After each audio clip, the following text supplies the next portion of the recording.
अध्याय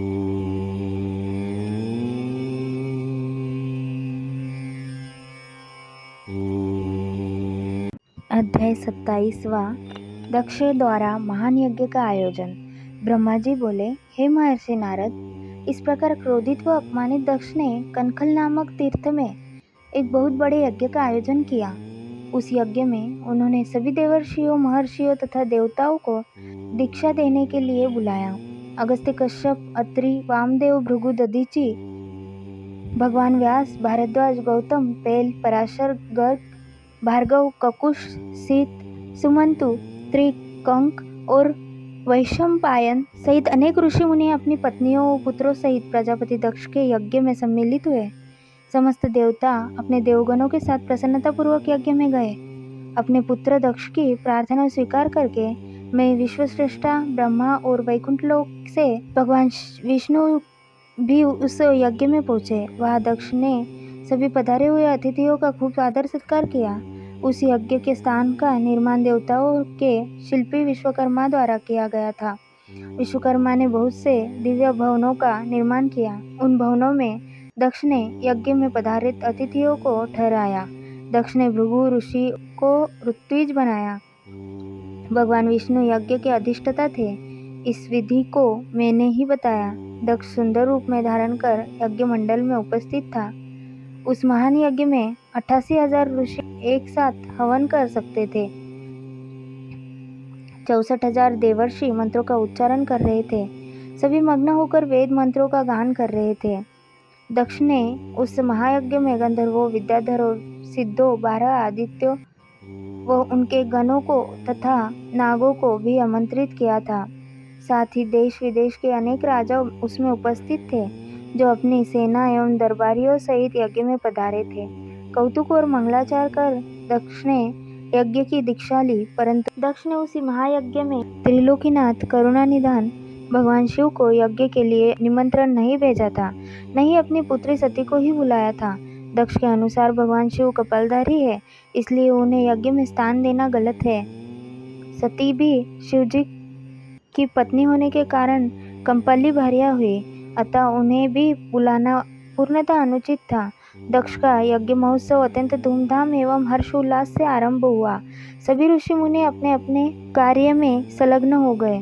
तभी वहाँ महर्षि दधीचि पधारे। उस यज्ञ में भगवान शंकर को न पाकर दधीचि बोले, हे श्रेष्ठ देवताओं और महर्षियों, मैं आप सभी को श्रद्धापूर्वक नमस्कार करता हूँ। हे श्रेष्ठ जनों, आप सभी यहाँ इस महान यज्ञ में पधारे हैं। मैं आप सबसे यह पूछना चाहता हूँ कि मुझे इस यज्ञ में त्रिलोकीनाथ भगवान शंकर कहीं भी दिखाई नहीं दे रहे हैं। उनके बिना यह यज्ञ मुझे सूना लग रहा है। उनकी अनुपस्थिति से यज्ञ की शोभा कम हो गई है। जैसा कि आप जानते हैं कि भगवान शिव की कृपा से सभी कार्य सिद्ध होते हैं। वे परम सिद्ध पुरुष नीलकंठधारी प्रभु शंकर यहाँ क्यों नहीं दिखाई दे रहे हैं, जिनकी कृपा से अमंगल भी मंगल हो जाता है, जो सर्वथा सबका मंगल करते हैं। उन भगवान शिव का यज्ञ में उपस्थित होना बहुत आवश्यक है। इसलिए आप सभी को यज्ञ के सकुशल पूर्ण होने के लिए परम कल्याणकारी भगवान शिव को अनुनय विनय कर इस यज्ञ में लाना चाहिए, तभी इस यज्ञ की पूर्ति हो सकती है। इसलिए आप सभी श्रेष्ठ जन तुरंत कैलाश पर्वत पर जाएं और भगवान शिव और देवी सती को यज्ञ में ले आए। उनके आने से यह यज्ञ पवित्र हो जाएगा। वे परम पुण्यमयी है। उनके यहाँ आने से ही यह यज्ञ पूरा हो सकता है। महर्षि दधीचि की बातें सुनकर दक्ष हंसते हुए बोला कि महान भगवान विष्णु देवताओं के मूल है, अतः मैंने उन्हें सादर यहाँ बुलाया है। जब वे यहाँ उपस्थित है तो भला यज्ञ में क्या कमी हो सकती है।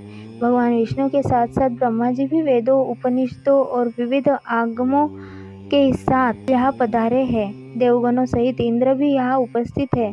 वेद और देव तत्वों को जानने वाले तथा उनका पालन करने वाले सभी महर्षि यज्ञ में आ चुके हैं। जब सभी देवगण एवं श्रेष्ठ जन यहाँ उपस्थित है तो रुद्रदेव की यहाँ क्या आवश्यकता है।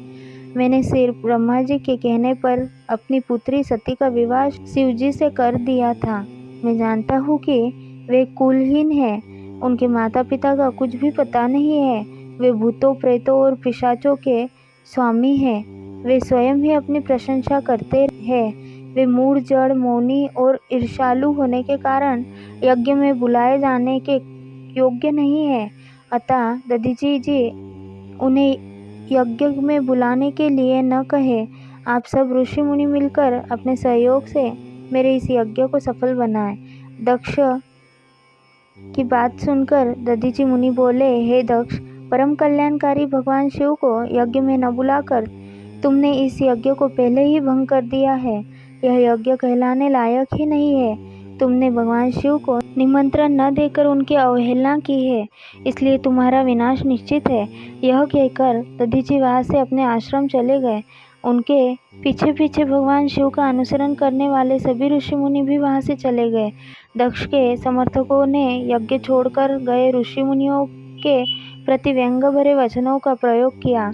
इस प्रकार प्रसन्न होकर दक्ष बोलने लगे कि यह बहुत अच्छी बात है कि मंद बुद्धि और मिथ्यावाद में लगे दुराचारी मनुष्य सभी इस यज्ञ का त्याग करके स्वयं ही चले गए हैं। भगवान विष्णु और ब्रह्मा जी, जो कि सभी वेदों के ज्ञाता है और वेद तत्व से परिपूर्ण है, इस यज्ञ में उपस्थित है। ये ही मेरे यज्ञ को सफल बनाएंगे। ब्रह्मा जी बोले कि दक्ष की ये बातें सुनकर वे सभी शिव माया से मोहित हो गए। सभी देवर्षि आदि देवताओं का पूजन करने लगे। इस प्रकार यज्ञ पुनः आरंभ हो गया। मुनिश्रेष्ठ, इस प्रकार वह यज्ञ स्थल पर रुके अनेक देवर्षि और मुनि वहां पुनः यज्ञ को पूर्ण करने हेतु पूजन करने लगे। ओम नमः शिवाय।